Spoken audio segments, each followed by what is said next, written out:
Hola a todos y bienvenidos al episodio número 420 de Salud Financiera. Os traigo hoy un nuevo caso de las finanzas de tu vecino, una duda que puede ser muy habitual para varios de los oyentes del programa, donde ellos descubren la inversión en fondos, tienen su cartera controlada, pero necesitan ayudar a su pareja a la hora de crear su primera cartera y intentan ganarse un poco esa confianza y buscan alternativas que sean o que no tengan tantas barreras a la hora de invertir. Este caso, estamos hablando de un caso enviado sobre el 22-23 de septiembre, ya quedan 3 o 4 de ese mes y ya empezaríamos los casos enviados en octubre. Por favor, si has enviado tu caso antes de esa fecha, házmelo llegar a través de preguntas.saludfinanciera. Hay muchas personas que lo escriben por WhatsApp, luego me han escrito sobre otro tema en el WhatsApp y es más difícil tener un seguimiento de qué fecha viene cada uno de los casos. Aproximadamente la lista de espera está en torno a los 60 casos a día de hoy. No es para que te desanimes, sino para que seas consciente de que vamos a tardar un poco en atender a cada uno de los casos, aunque todos se responden, ya sea de aquí a unos meses.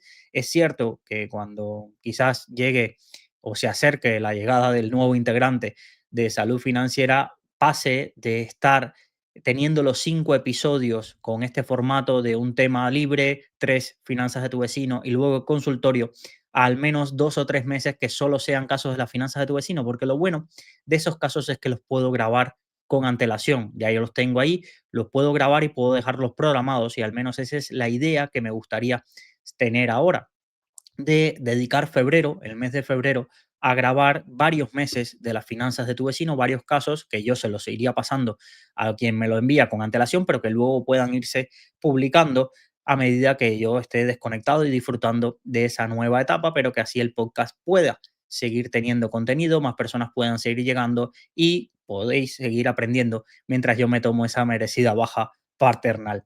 Bueno, vamos a comenzar el programa de hoy. Yo creo que es un programa más corto porque es un tema que ya hemos tocado. El vecino creo que tiene las cosas bastante claras y tampoco es cuestión de extendernos, pero sí nos va a permitir ver algunos matices o algunos detalles de configuraciones de cartera que a veces nos quieren cobrar por ellos y que no tienen ningún sentido. Dice: hola Luis, hacía tiempo que venía pensando en escribirte algo que llevo postergando, pero que en breves me va a tocar hacer. Pero siempre me sabía mal ocupar un capítulo para ello, así que te lo dejo y ya decides tú mismo sin ningún compromiso. Esto no va de mí, sino de mi mujer. El año pasado, cuando empezó a acumular algo de dinero y con previsión de que este fuese creciendo, le animé a empezar a plantearse hacer algo más con él, más allá de dejarlo en la cuenta corriente. Aceptó y me delegó a mí la gestión porque no sabe ni tiene el mínimo interés. Inicialmente se trataba de algo más de 10.000 euros en varias cuentas sin remuneración. Y aprovechando una promoción de Bankinter y que acababa de empezar el curso lectivo, es profesora de secundaria, funcionaria de carrera y cobra 2.100 netos al mes, se lo junté todo y le abrí la cuenta nómina que da hasta un 5% hasta 10.000 euros durante el primer año y 2% el segundo en pagos semestrales. En breve le vence el primer año y ya ha ido acumulando más capital, así que me planteo empezar a mover ese dinero o invertirlo en fondos. La consulta, que más bien es un reto consejo, es la de empezar desde cero con productos de inversión para el dinero que tiene ahorrado, más aportaciones del ahorro mensual. Algunos detalles iniciales. Los dos somos funcionarios, tenemos viviendas propias sin cargas, un hijo y con intención de tener el segundo el año que viene. Posible hipoteca en 3 o 5 años, siendo funcionario las condiciones que nos pondrán serán buenas y el vendedor de la misma es un familiar. La capacidad de ahorro aproximadamente actual es de 800 euros mes. Por otro lado, están los requisitos que me pone ella, ya que es una persona muy ajena a este mundo y que le genera más miedos que certezas. Primero, debe estar todo agrupado en Bankinter. Esto implica un catálogo pequeño, pero no hace falta que le dé vueltas al tema de comisiones o una gestora directamente. Debe ser una cartera en su conjunto moderada. No la va a estar mirando nunca, pero a medio plazo no quiere perder dinero. Debe ser una cartera simple, muy simple, que si cualquier día me pregunta se lo puedo explicar de una forma sencilla. A partir de aquí, y luego de pensarlo, se me ocurren 4 posibles opciones. Uno, meterlo absolutamente todo a un fondo mixto flexible y delegarlo todo en ellos. Se podría contratar directamente con Dunas, Buy and Hold, la que menos así me gusta de las opciones. Meterlo todo en algún buen fondo de renta fija con una buena relación rentabilidad-riesgo a largo plazo. DNS Alpha Bond sería la mejor opción que he visto en Bank Inter. Meterlo todo en un robo-advisor de Bankinter tiene tantos indexados como activos según tolerancia, pero la verdad que ninguno de los moderados dinámicos me ha convencido mucho. O conformarle una cartera similar a 60-40 invertida. Aquí podría ser algo como 30-30-40 o combinar un robo-advisor más agresivo con renta fija selectiva. En Bankinter, por ejemplo, podría ser 30% DWS Floating Rate Notes, 30% DNSA y 40% el Vanguard Global Stock. Así compenso un poco el tema de las comisiones de la entidad. Pues eso es todo. Ahí va mi consulta. Me inclino más por la 4, entrando con todo en la renta fija y con DCA en la renta variable y con las aportaciones automáticas balanceadas. Bankinder tiene mucho mínimo de aportaciones salvo si están automatizadas, revisando a final de año los pesos. La parte del reto, en el caso de apostar por la 4, cómo crear una cartera en Bankinter con pocos productos y con intención de no tocarlos nunca. Bueno, es un reto bastante interesante el que plantea y del que me siento muy identificado. ¿Recordáis que en el episodio anterior os hablé de la cartera de un familiar que me dio o me encomendó? Más o menos tenía esas premisas.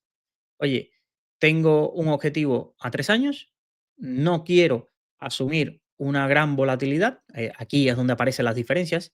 Ella no es que no quiera asumir una gran volatilidad, pero quiere tener una cartera que tampoco sea una locura o que sufra muchas caídas, a pesar de que poniéndolo en papel, si tienes 10.000 euros, vamos a poner que ahora tiene un poquito más, pero si tiene 10.000 euros invertidos, una caída del 10% son 1.000 euros, que es su capacidad de ahorro mensual, estaría perdiendo un mes de ahorros, pero bueno, oye, que aquí todo el mundo sabe los 1.000 euros que representan para cada uno. Yo, evidentemente, pues 1.000 euros, pues yo lo valoro ya todo en cursos. Pues 1.000 euros son 500 libros que tengo que vender. Serían 4 meses de venta de libros para conseguir esos 1.000 euros como para perderlos así tan fácil invirtiendo. O pues serían aproximadamente 15 cursos, 15 personas que tienen que apuntarse a hacer cursos de 20 a 30 horas a la hora de hacer eso. O pues 2 meses de todos mis patrocinadores. Imaginaros, yo, evidentemente, estos números que para alguien es calderilla, porque eso es lo que se mueve su cartera todos los días, para otras personas 1.000 euros es mucho.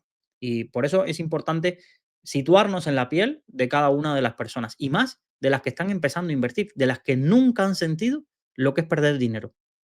Tú sientes perder dinero cuando pensar una persona tradicional paga dinero y recibe algo, pero poner tu dinero y perderlo y no recibir nada a cambio, incluso tener menos, es ahí donde la psicología de la inversión juega mucho porque es totalmente distinto a toda la gestión del dinero que habíamos hecho. Yo puedo utilizar el dinero y hacerme un viaje. Mira, tengo los recuerdos, las fotos o lo que sea. Tengo el dinero y me voy a un estrella Michelin, ¿vale? Tengo la experiencia, tengo ese recuerdo mental. Ahora, pongo ese mismo dinero y tengo menos y la sensación que te queda es he hecho el tonto, aunque no signifique nada que tu dinero valga menos momentáneamente, porque no lo has perdido, simplemente ahora tiene menos valor. Pero como no estamos acostumbrados, a no ser en los coches, por ejemplo, que te compras un coche y vas al año siguiente y lo normal es que valga menos y ahí tienes la sensación de, bueno, quizás no ha sido un gran negocio, pero al menos el coche lo has utilizado. Aquí lo de tener tu dinero parado y que no te genere dinero, yo creo que es una sensación que muchos no llevan bien y que cuesta adaptarse. Y por tanto, como mismo le dije ayer al vecino que lo con su abuelo, iría con muchos pies de plomo. Que ir con pies de plomo no implica ser muy conservador. Si no, creo que el vecino lo tiene muy claro y la verdad no tengo que hacerle grandes comentarios a las opciones. Más allá, lo que quiero es revisar cada una de ellas para que entendamos sus pros y sus contras, aunque yo creo que el vecino, además, sé quién es y creo que tiene bastante bien las cosas montadas en su cabeza. Creo que es importante ponerse en la piel y ir muy, muy poco a poco. Muy poco a poco, porque para lo que nosotros puede ser una pasión, para lo que nosotros que ya llevas escuchado 100 episodios, que te has leído el libro, que has escuchado a otros divulgadores, ves el potencial que puede tener la inversión para alguien que este mundo básicamente se la sude, diciendo, disculpar la expresión, no tiene por qué tener ese atractivo y no tiene por qué tener la confianza. La confianza no la tiene en la inversión, la confianza no la tiene en lo que podrá hacer con el dinero si crece, la confianza la tiene en ti. La confianza la tiene en ti y delega en ti que tú, como mismo espera que para la familia pienses y busques lo mejor, espera que eso también sea con su dinero, porque además no es dinero común, es dinero de ella. Es dinero de ella. Y aquí, evidentemente, lo que hablamos del episodio del consultorio pasado, de las diferencias culturales y las diferencias en la pareja y las diferencias y formas de ver la relación con el dinero, hay que saber respetarlas. Yo diría que llevo no diría, ¿no? Este febrero cumpliré 10 años con mi esposa y la verdad que los primeros 5, a pesar de yo saber mucho, nunca fui capaz de que invirtiese un euro, de que invirtiese un euro. Y hasta que no llegaron, y esto lo he contado varias veces, hasta que no llegaron las cuentas remuneradas, hasta que no empezó a ver que mi cartera o la cartera, el dinero ese que le sobraba que poníamos en Renta 4 iba un poco bien, no empezó a poco. Pero antes que eso, empezó a ahorrar. Es decir, antes que eso, el primer cambio mental, que evidentemente nos conocimos con 23, 24 o 25 años, y no es lo mismo la visión que tienes con 23, 24, que tu primer empleo, tu sueldo no es tan alto, pero podrías ahorrar porque vienes de casa de tus padres, no tienes tantos gastos, hace 10 años tampoco el coste de vida era tan alto y los sueldos más o menos eran iguales. Entonces, creo que vas cambiando, vas avanzando y vas viendo esa perspectiva de, vale, tengo que empezar a ahorrar. Y ya solo ahorrar es un paso importante. Ya solo ahorrar es un paso importante. Ya solo tener una estabilidad laboral, crecer en vuestros trabajos es un paso súper importante y que a veces se minusvalora. En la inversión genera dinero de tu dinero, pero recordar que genera dinero de tu dinero. Si no has ahorrado dinero, la inversión no hace magia. Y hay mucha gente que está entrando a la inversión poniendo 1.000 euritos y haciéndose la idea que con eso va a tener 30.000 si pega el pelotazo y ya pues tiene para la entrada de un pisito de 150.000 y bueno, si con 1.000 convirtió en 30.000, pues si pone 5.000, pues quizás tenga esa misma suerte. Y va buscando todo el proyecto más arriesgado, el crowdlending que más pague, el crow no sé qué, la inversión en la criptomoneda, que el proyecto de criptomonedas que pueda multiplicar, la que más ceros tenga y este tipo de cosas.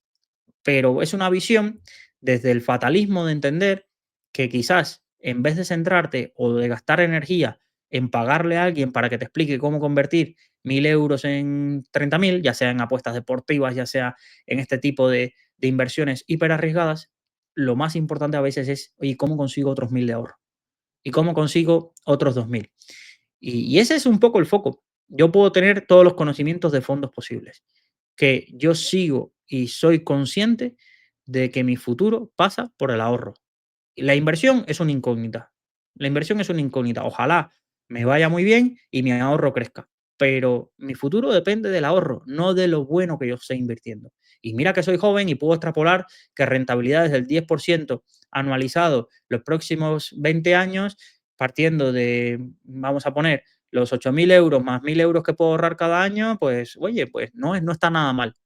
Pero a mí lo que me gustaría conseguir es que aunque tuviese rentabilidades mediocres porque puede pasar, porque no soy infalible, porque me puede tocar una época mala en los mercados, tener esa capacidad, tener esa capacidad que gracias al ahorro, al menos, tener una situación buena. Y por eso, por muy por muchos fondos que analice, por muchas horas que le dedique, no pierdo la perspectiva de que la inversión es un complemento, nunca el pilar estructural, perdón, de nuestro capital en el futuro. Entonces, claro, a partir de ahí, ella te ha puesto unos límites y es lógico. Bueno, yo volvía, que me fui por una derivada. Oye, quiero que esté en Bank Inter, quiero que sea moderado. En este caso, en mi punto de vista, el capital de familiares que gestiono yo es muy conservador, muy conservador. No, ni siquiera llego a moderados. No pondría más de un 10% de renta variable ahí, por ejemplo. Y además, sería renta variable súper dentro de lo que se puede considerar conservadora. Bueno, conservadora, empresas de consumo o cosas así, y además siempre delegado en gestores, nunca de forma directa.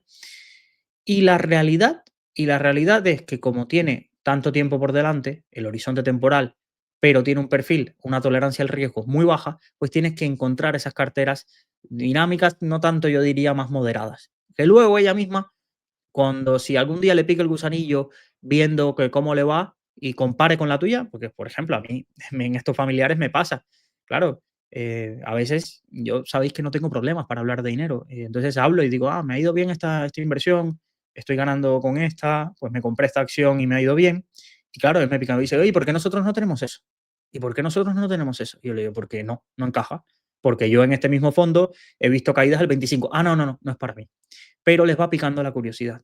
Les va picando la curiosidad. Y ya, al menos, aunque no le interese, quizás no le interese ahora, pero en 5 o 6 años, si ve crecer su patrimonio y ve que ha habido una caída y te escucha hablar a ti de no, voy a poner dinero ahora porque estas conversaciones van saliendo, a medida que los dos invierten, las conversaciones van saliendo, poco a poco. Parece que no, pero poco a poco van saliendo.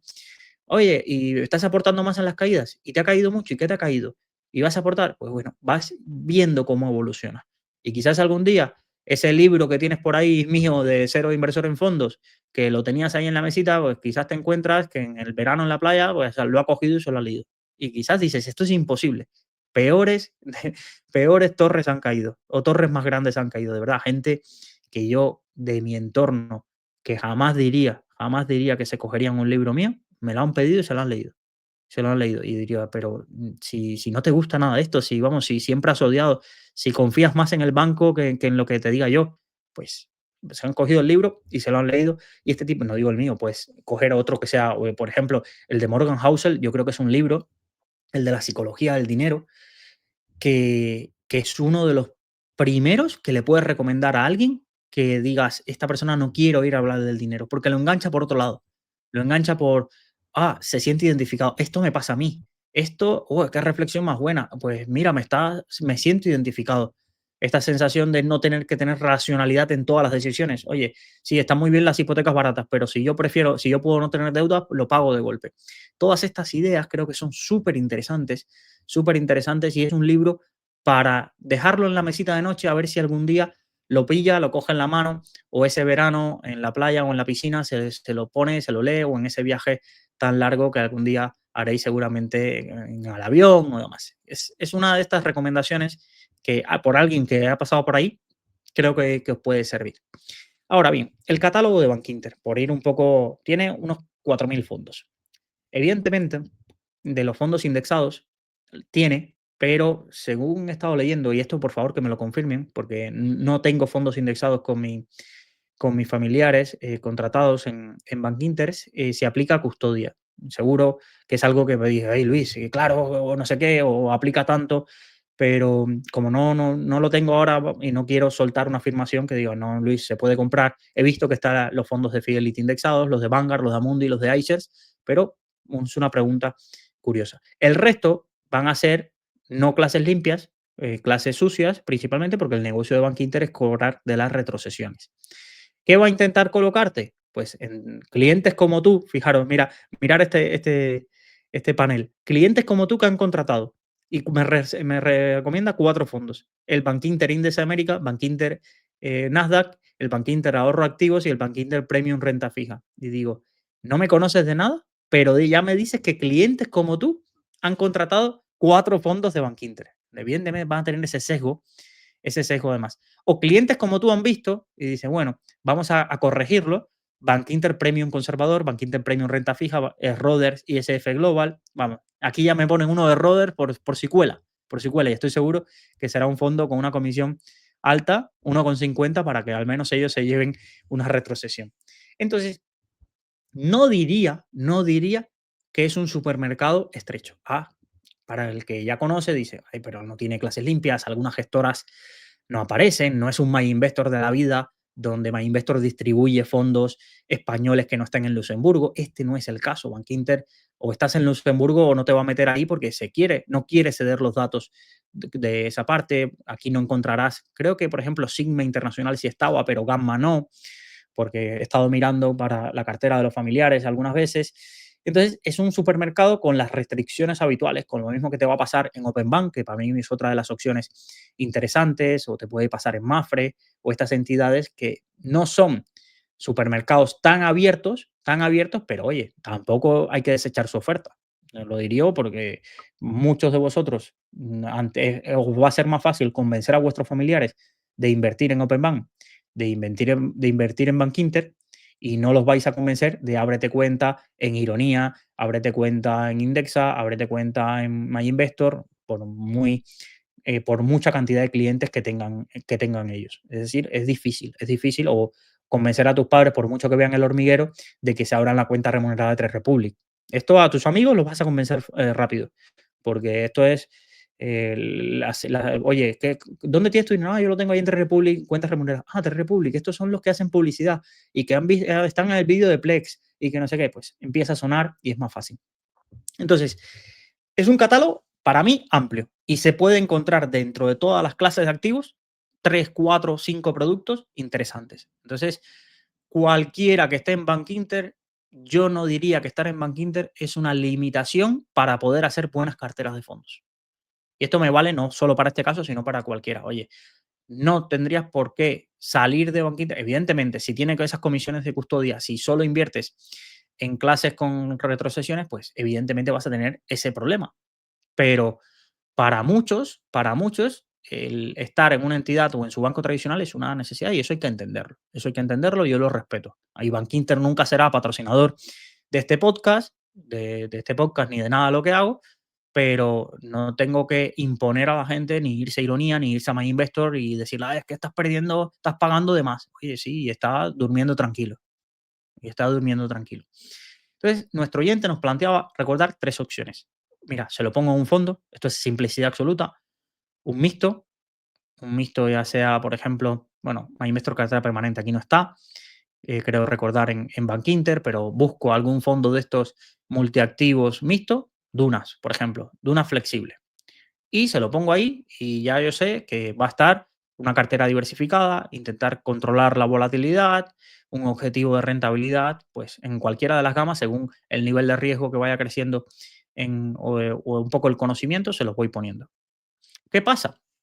Que esta opción tiene riesgo de que, oye, los gestores de Duna se vayan, los fondos, por ejemplo, se cierren por capacidad, pues que Dunas y Bankinter se pongan a malas y de pronto Bankinter quite los fondos de Dunas, pues todas estas cosas que parecen muy raras o que, guau, estos son escenarios muy hipotéticos, pues puede pasar. O imaginaros que las rentabilidades de Dunas se parecen más a las de 2015-2020 por la baja rentabilidad de la renta fija, porque la renta variable europea pasa un periodo sin ton ni son. Estas cosas ya han pasado. Entonces, entiendo por qué nuestro vecino dice, mira, yo ponerlo todo en un producto, aunque es lo más simple, y hay productos que me dan esa estabilidad, o de multiactivos, estamos pensando en Ruffer, Trojan, MFS Prudent Wealth, Dunas, todo este tipo de cosas, pues me pueden dar un crecimiento pues tranquilo y que ella pueda entender, mira, estamos invirtiendo en un producto y solo le tengo que explicar un producto. La segunda de las opciones que nos planteaba, tampoco, yo creo que él lo tiene claro que tampoco. Bueno, un buen fondo de renta fija, buena relación rentabilidad-riesgo y a largo plazo. No es mala opción. Tengo que decirlo que no es mala opción. Me cojo un buen fondo de renta fija, ya sea de retorno absoluto como este de DNSA, algún fondo que busque, por ejemplo, lo que hemos hablado de renta fija corporativa de baja duración, algún fondo de Nordea de covered bonds, cosas muy tranquilitas, cosas que sean muy tranquilitas. Invierto y mira, eso le tengo que explicar un producto, le puedo mostrar la gráfica de ese producto de los últimos años, las mayores pérdidas y que ella se quede tranquila y sobre todo llevar las pérdidas a números constantes y sonantes. Mira, esta ha sido la pérdida, esto fue el tiempo que estuvo en pérdida, nosotros no necesitamos ese dinero a corto plazo, hubiéramos aguantado bien, nuestra capacidad de ahorro a día de hoy es una buena opción, pero aún así tienes el riesgo de la elección. ¿Cuál escoges? ¿Cuál escoges? Estás poniéndote a un producto en particular con sus peculiaridades, con todo lo que le puede pasar. Que el gestor se pueda ir, que la gestora cierre el fondo, que cierre por capacidad el fondo, o que dejen de comercializarlo en alguno de esos sentidos, o que tenga un mal periodo para el tipo de estrategias que hace. Entonces, la tercera, para mí es la más peligrosa. Para mí es la más peligrosa. Porque tiene un sesgo de autoridad. Oye, mira, le delegamos a los expertos de Bankinter, ya no soy yo, son los expertos de Bankinter los que te van a hacer las carteras. Entonces, vamos a coger la cartera que nos recomienden. Tienen en la cartera de los robo-advisors 5 perfiles, ¿vale? Multiplicados por 2, porque están las carteras globales. La diferencia, que las carteras domésticas del robo-advisor, pues te colocan ahí en la parte de renta variable, te colocan el IBEX. ¿Por qué? Porque te tienen que colocar un fondo de Bankinter para que lo veáis. Os la voy a mostrar para que veáis un momento esta cartera. La cartera más defensiva tiene un 80% renta fija y un 20% renta variable. Si me voy a renta fija, pues nombres muy conocidos. Ostrom Credit Ultra Short, LMG Short Corporate Bond, Amundi Chase Ultra Short Term, Franklin, AXA Eurocredit Total Return, Nordea Low Duration Euro Covered Bond. ¿Veis? Todos productos que os comenté. Renta variable. Toma, tu Bank Inter Index IBEX un 5%. Y dices, de verdad, de todo lo que había que colocarme, el IBEX, JP Morgan Europe Equity Plus y el Janus Henderson Euroland. Y dices, no veo yo mucho sentido esto. Ah, sí, que no tengo riesgo de divisa, pero, ¿vale? Que esto me estoy comiendo un 20% de renta variable europea. Si le pasa algo a Europa, pues estaré sufriendo por esta parte, estaré sufriendo seguramente por la renta fija corporativa o europea, y entonces no le veo muchísimo sentido. Pero es que me voy a las globales, me voy a las globales y me voy al perfil defensivo, y curiosamente en las globales, si me voy a las globales, tengo un 5% más de renta fija y un 5% menos de renta variable. El perfil, el mismo perfil defensivo. Curioso, curioso este mundo. Y sigo teniendo el IBEX. Y a cambio, en vez de tener, me dejan el otro fondo europeo y el fondo que más peso tiene, un fondo de tecnología de Franklin. Y digo, ¿de verdad? ¿De verdad? De toda la parte de renta variable que podrían construir en una cartera defensiva es el índice de un país, un fondo de gestión activa de una región, bueno, europea, y luego un fondo tecnológico global. Esa es la gran construcción de cartera de renta variable de un perfil defensivo que me pueden hacer los expertos de Bankinter. Y mira que respeto mucho a las personas que pueden estar ahí, creo que son profesionales que saben mucho de este sector, pero siempre siento que los electores algo me pierdo porque esta cartera es que no tiene para mí ningún sentido. Con lo conservadores que son en la parte de renta fija, donde prácticamente todo se parece, luego vamos a la renta variable y le metemos ahí productos que digo, y yo no digo que Franklin Technology no sea uno de los grandes fondos de tecnología mundiales, pero ¿de verdad tenemos que tener eso en una cartera conservadora? Bueno, vamos a ver, por ejemplo, la cartera moderada, que podría ser, o entre la cartera conservadora y la moderada, que podría ser un poco la foto que este vecino estaría buscando. Pinco, los fondos de Pinco en la parte de renta fija, en Europa el Nordea Low Duration Covered Bond y en la zona euro Amundi Diversified, vale. Este es los fondos de renta fija. En renta variable, un fondo de sectorial del sector financiero, un fondo de WWS de dividendos, el Technology, Bank Inter Index y el JP Morgan Europe Equity Plus. Pues coincido con el vecino que esto no me dice absolutamente nada. Y lo podríamos modelar y seguramente quedaría muy bonito por haber tenido un fondo tecnológico, por haber tenido un fondo del sector financiero los últimos 3 años, pero a mí esta combinación, bueno, ya no os cuento por tener el IBEX, pero simplemente es una excusa para meter productos que ellos puedan al menos tener algo de Bankinter en la cartera. Vamos a ver el conservador, a ver que, ya digo, ni la parte de renta fija, ni la construcción de la renta fija, ni la construcción de la renta variable me dice nada. Bueno, la misma, tampoco cambia demasiado. Y nos dicen, bueno, tenemos trayectoria de 15 años y lo que sea, pero pagar un 1,50 es lo que te cuesta en total las carteras de media. Por estas carteras, pues a mí no me dicen nada. No me dicen nada. ¿Qué sí me podría fijar? Oye, voy a quedarme con cosas positivas. Los perfiles conservadores y moderados, que es en los que creo que podría estar mi mujer, más o menos ya veo la distribución de activos. ¿Vale? Veo cuánto tienen en renta fija y cuánto tienen en renta variable. Es una aproximación. La parte de renta fija, puedo tomar ideas, puedo revisar y decir, oye, pues mira, voy a mirar este fondo, el de Ostrom, voy a mirarlo y compararlo con el de WWS Floating Rate Notes. Ah, pues voy a mirar esto que son los covered bonds y rentabilidad riesgo, cuál es la protección ante caídas. Este tipo de cosas me pueden servir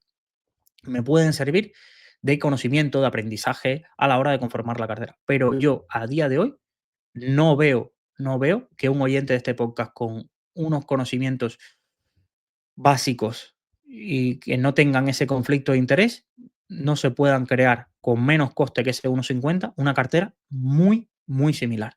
Una cartera muy similar en cuanto a objetivos de rentabilidad riesgo sin pagar ese 0,70 adicional. Porque además, ¿cuál es el problema de todas estas carteras? Y cualquiera que siga los movimientos de la cartera modelo de Bankinter es que hacen un market timing de manual. Ahora vamos a entrar aquí, reducimos peso aquí, vamos cambiando, van cambiando, intentando, como digo yo, quedar bien en la foto y al final muchas veces van con el pie cambiado. Y si miras los resultados de cualquiera de esas carteras, miras los resultados y lo comparas con las carteras de los robo-advisors o carteras muy sencillas como la de Vanguard Life Strategy, de comprarte un producto, pues pierden contra todas ellas por ese market timing que van intentando hacer y moverse.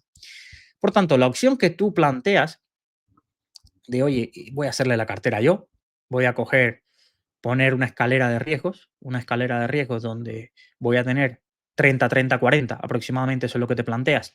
30 renta fija, ultra corto plazo, 30 renta fija, un poco más de retorno absoluto, buscar un poquito más de rentabilidad sin añadir demasiada volatilidad y un 40 en renta variable, pues no es para nada, nada mala opción.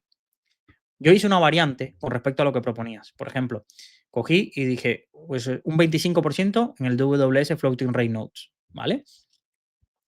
Un escalera de riesgos, recordar, en el DNSA Invest Alpha Bond un 20%. En el Acacia Renta Dinámica un 15%, un 15%. Y luego en el Vanguard Global Stock un 40%. Esta es una cartera ya formada. ¿Qué vemos o qué resultado tenemos? Pues rentabilidades en los últimos años entre el 5 7%, que estos son resultados excepcionales. No podemos olvidar que venimos de un 2020 de una gran caída, venimos de un 2022 muy tenso. En este caso, pues rentabilidades, pero con volatilidades del 4 o 5%. Volatilidades del 4 o 5%, muy baja exposición a mercado, tres fuentes muy distintas de rentabilidades. Aquí la volatilidad, en la Acacia Renta Dinámica, fuente de resultados, la volatilidad del índice europeo, el DNSA Invest Alpha Bond, una cartera multiactivos de estrategias largas y cortas sobre mercados emergentes, sobre bonos gubernamentales, sobre tipos de interés. Aquí es una mezcla de estrategias. Floating Rate Notes, principalmente de entidades bancarias del WS y un fondo de renta variable global. Y coincido que invertiría primero un 100% en la cartera de renta fija. Y pensar, si quitara la parte de renta variable global y pongo la cartera de renta fija, ¿qué debería ir rascando? Un 3-4%. A día de hoy, un 3-4% por ir rascando con esa cartera de renta fija. ¿Y qué hago? Las aportaciones periódicas, imaginaros que ahorro 800 euros, pues empiezo a construir al menos 500 euros para la renta variable. 500 euros para la renta variable y empiezo a aportar. Pensemos, a lo largo de un año, si yo sigo haciendo esa aportación, la renta variable nos pesaría, sin pensar que tenga crecimiento, 6.000 euros. 6.000 euros de la cartera. ¿Vale? Pues 6.000 euros de la cartera, pues ya vamos viendo cuánto vamos a llegar al peso objetivo. Y podemos tardar 2 años, pero por esos 2 años va a haber momentos de caída, va a haber momentos de subida y nosotros tenemos un plan. Nuestra cartera defensiva sigue siendo importante, nuestra cartera de renta variable le vamos aportando poco a poco, ese DSA va a ir limando mucho las posibles caídas que haya, porque todavía es importante esos 500 euros con respecto al patrimonio que vas a tener en renta variable y tu esposa puede estar tranquila. Y se lo explicas muy fácil. Mira, los primeros productos, tenemos unos productos que nos van a dar prácticamente lo de unas cuentas remuneradas con caídas muy controladas. En el caso de los dos del DWS y el DNSA, caídas aproximadamente en un escenario muy extremo del 5%. Extremo hablo, marzo de 2020.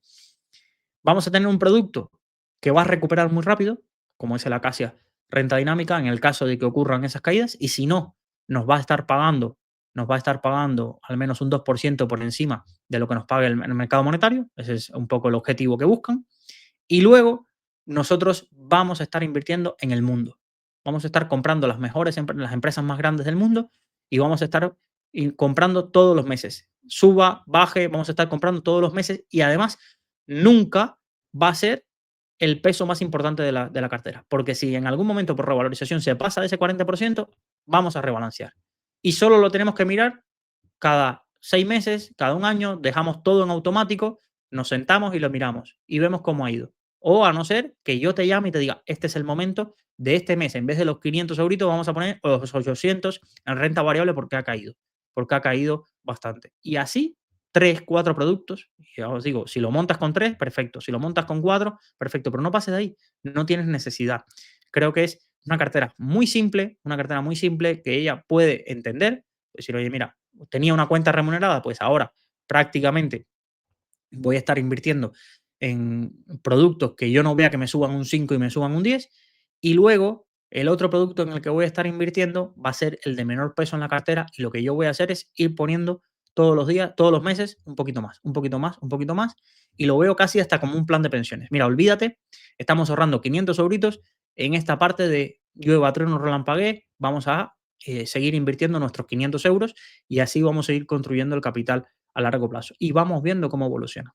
Vamos viendo cómo evoluciona. ¿Cuántas veces en el año te pregunta por cómo va su dinero? ¿Cuántas veces en el año te cuestiona? ¿O cuántas veces en el año dice, oye, esto ha subido mucho o ha bajado poco? Y quizás cuando te vienes a dar cuenta, lleva 2 años invirtiendo y la verdad no ha dado problemas. No ha dado problemas, no te ha dicho nada, no está contenta con los resultados y es ir ahí, diciéndolo, intentando inculcar hábitos. Mira, lo importante es que estamos ahorrando, que el dinerito que tienes guardado no está suponiendo un problema para ti, no estás teniendo que ir a hablar con un empleado bancario, no te estás teniendo que sentar con un agente de Mediolanum que viene a contarte cosas, no estás teniendo que firmar no sé cuántos papeles o estar abriéndote la app del móvil no sé cuántas cosas.